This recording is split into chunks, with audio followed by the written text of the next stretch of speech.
जिंदाबाद जिंदाबाद दिलीप शैकिया जिंदाबाद जिंदाबाद बीजेपी जिंदाबाद जिंदाबाद धन्यवाद लॉन्ग लिव धन्यवाद लॉन्ग लिव धन्यवाद आगे बढ़िया हम आपके साथ हैं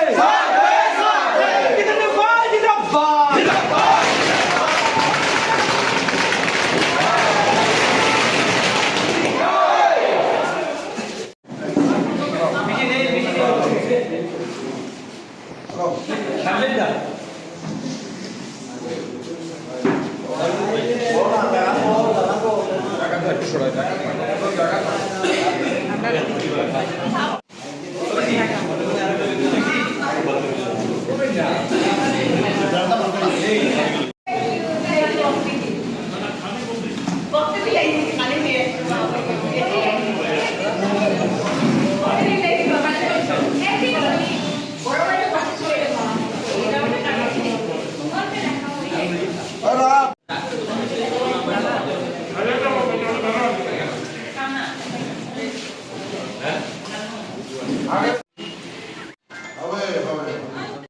বিশেষকৈ বহুত ভাল লাগিছে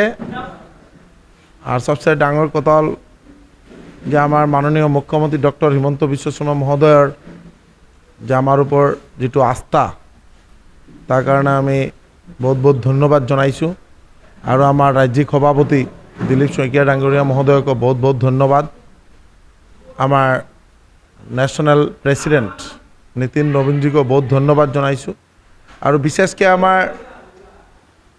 মানে আমার পাথারকান্দি কনস্টিটুয়েন্সির সকলো ৰাইজৰ প্ৰতি আমি প্ৰণাম জনাইছোঁ আৰু কৃতজ্ঞতা জনাইছোঁ তেওঁলোকৰ আশীৰ্বাদে দুইবাৰ বিধায়ক হিচাপে নিৰ্বাচিত হৈছিলোঁ আৰু আসাম বিধানসভাত যাব পাৰিছিলোঁ আৰু আমি ৰাইজৰ সেৱা কৰাৰ এটা সুযোগ পাইছিলোঁ আৰু মাননীয় মুখ্যমন্ত্ৰী ডক্টৰ হিমন্ত বিশ্ব শৰ্মা মহোদয়ে আমাক মন্ত্ৰীসভা স্থান দিছিলে আৰু গোটেই অসমৰ ৰাইজৰ সেৱা কৰাৰ এটা সুযোগ পাইছিলোঁ আমি প্ৰয়াস চলাইছিলোঁ যে লাষ্ট এক বছৰ মানে এজ এ মিনিষ্টাৰ যাতে সকলৰ আমি কাম কৰিব পাৰোঁ আৰু ৰাইজৰ সেৱা কৰিব পাৰোঁ তো যিমান অলপ এই টাইমৰ ভিতৰত আমি প্ৰয়াস কৰিছোঁ আৰু বিশেষকৈ আমাৰ যশস্বী প্ৰধানমন্ত্ৰী নৰেন্দ্ৰ মোদীজীৰ যে বিশেষকৈ অসম তথা গোটা উত্তৰ পূৰ্বাঞ্চলৰ ওপৰত যি মানে ডেভেলপমেণ্টৰ কাৰণে যি প্ৰয়াস চলাই আছে এইটো বহুত মানে অভাৱনীয় এটা ডেভেলপমেণ্ট হৈ আছে আৰু আমাৰ সকলোৰে শ্ৰেষ্ঠ আৰু প্ৰিয় গৃহমন্ত্ৰী অমিত শ্বাহ ডাঙৰীয়াৰ অসমৰ প্ৰতি যে এটা প্ৰেম তাৰ কাৰণে আমি অসমৰ ৰাইজৰ ফালৰ পৰা বা আমি একজন গৰ্বিত অসমীয়া হিচাপে আমি আমাৰ গৃহমন্ত্ৰী মহোদয়ক আমি কৃতজ্ঞতা জনাইছোঁ আৰু এই আশীৰ্বাদ যাতে সদায় আমাৰ অসমৰ ওপৰত থাকে এই প্ৰাৰ্থনা কৰিছোঁ আৰু বিশেষকৈ আমাক যেহেতু আকৌ আমাৰ তৃতীয়বাৰৰ কাৰণে আমাৰ ভাৰতীয় জনতা পাৰ্টিৰ সেন্ট্ৰেল নেতৃত্ব বা ৰাজ্যিক নেতৃত্বসকলে আমাৰ ওপৰত বিশ্বাস আৰু আস্থা ৰাখিছে আৰু আমাক যে প্ৰাৰ্থী হিচাপে পাথাৰকান্দি কনষ্টিটুৱেঞ্চিত আমি মনোনয়ন পাইছোঁ তাৰ কাৰণে আমি কৃতজ্ঞতা জনাইছোঁ আৰু আমি আপোনালোকৰ জৰিয়তে আকৌ পাথাৰকান্দি শ্ৰদ্ধাৰ আমাৰ জ্যেষ্ঠজন আমাৰ গুৰুজনা বা আমাৰ সকলো ৰাইজৰ প্ৰতি আমি আবেদন জনাইছোঁ যাতে পাথাৰকান্দিৰ উন্নয়ন যেনেকুৱা তৰিত গতিত আগবাঢ়ি গৈ আছে এই উন্নয়নটো যাতে সদায় মানে খুব ফাষ্ট ডেভেলপমেণ্ট হয় তাৰ কাৰণে সকলোৱে মিলি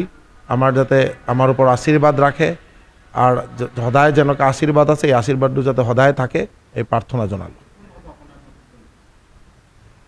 আপোনালোকে দেখিছে যে গোটেই অসমত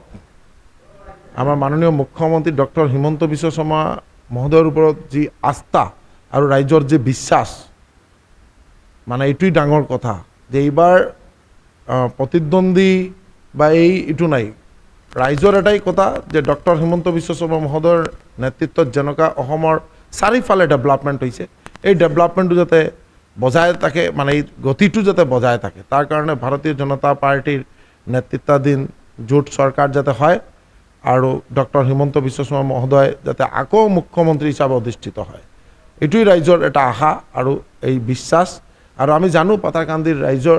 ভাৰতীয় জনতা পাৰ্টিৰ ওপৰত বহুত আস্থা আৰু বিশ্বাস আছে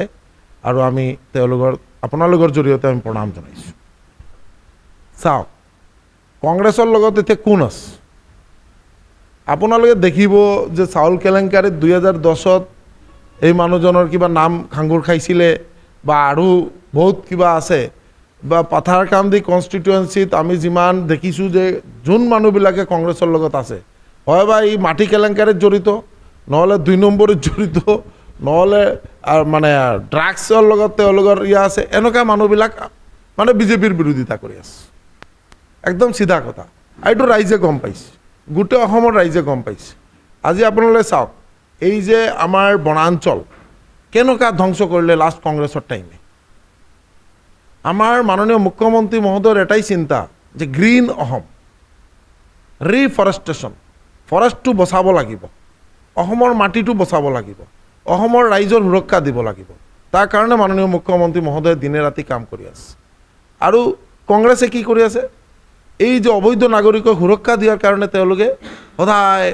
মানে এটা বেলেগ এটা নেৰেটিভ ক্ৰিয়েট কৰি আছে তাৰ কাৰণে ৰাইজে গম পালে যে বিজেপি চৰকাৰ য'ত থাকিব তাতে শান্তি সম্প্ৰীতি প্ৰগতি আৰু ডেভেলপমেণ্ট থাকিব তাৰ কাৰণে এইবাৰ তৃতীয়বাৰৰ কাৰণে অসমত আকৌ বিজেপি চৰকাৰ হ'ব আৰু ডক্টৰ হিমন্ত বিশ্ব শৰ্মা মহোদয় মুখ্যমন্ত্ৰী হিচাপে আকৌ অধিষ্ঠিত হ'ব এটোই মা কামাখ্যাৰ শ্ৰীচৰণত সকলো ৰাইজ বা আমি নিজে প্ৰাৰ্থনা কৰি আছোঁ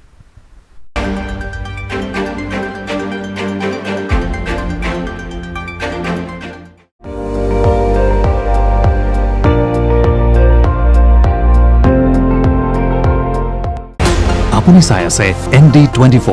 সৰ্বশ্ৰেষ্ঠ নহয় সৰ্বোত্তমৰ দৌৰ